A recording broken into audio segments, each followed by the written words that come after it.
And it was a violent weekend across the northern part of Rhode Island. In addition to that Pawtucket murder, there was a deadly shooting in Central Falls and a deadly stabbing in Cumberland. 12 News reporter Matt Paddock joins us now live in studio with the latest. Matt? Shannon, not good news here. This weekend's handful of homicides puts us at 24 for the year in the Ocean State. We've already passed last year's total of 18. It's not something that could never happen in Cumberland. It isn't something that happens often. Police tape and cruisers blocking off parts of Front Street in Cumberland on Saturday after police responded to a stabbing at the River Lofts just after 3 o'clock. I don't think things like that are specific to any zip code, so I'm aware that it can happen here. According to Cumberland police, an altercation led to Saturday's stabbing. The victim, 40-year-old Otis Diggs, taken to Rhode Island Hospital where he later died. As Cumberland police got right to work trying to figure out what happened.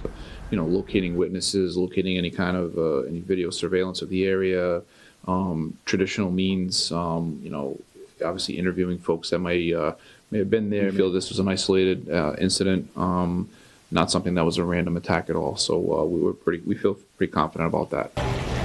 Just a short distance away, a homicide investigation in Central Falls, the second in recent months. Flashing lights and police tape blocking off the intersection of Dexter Street and Sumner Ave. A car towed away from scene after police say the victim, a Hispanic male in his 20s, was shot multiple times walking to his car after work. Police believe this was a targeted attack. According to state police, at least 15 of the 24 homicides this year have involved a firearm. 19 of the victims, male, 5 female. Central Falls police say they will be providing an update about Saturday's shooting tomorrow at 9 a.m. Live in studio, Matt Paddock, 12 News. Well, that stabbing in Pawtucket was one of 3 violent deaths in the Blackstone Valley over the weekend. Another person was stabbed to death in Cumberland while there was a deadly shooting in Central Falls. 12 News reporter Matt Paddock updates us on those investigations and how the number of homicides so far this year compared to last year. Matt? Well, Shannon, the numbers not good. According to state police, Rhode Island has already seen 24 homicides this year, up from 18 a year ago. On a rainy Saturday night, Central Falls and state police beginning their investigation into who shot and killed a Hispanic male in his 20s at the intersection of Dexter Street and Sumner Ave. Central Falls police say they believe the suspect was waiting for him as his shift ended, calling the killing targeted.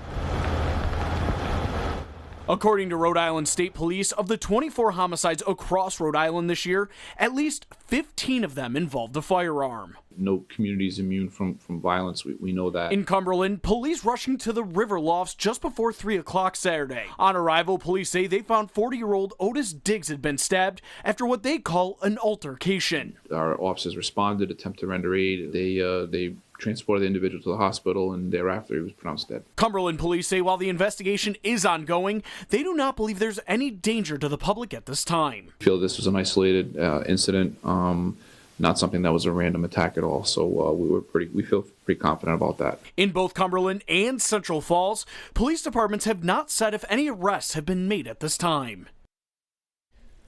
And Central Falls police say they will be providing an update about Saturday's shooting tomorrow at 9 a.m. Live in studio, Matt Paddock, 12 News.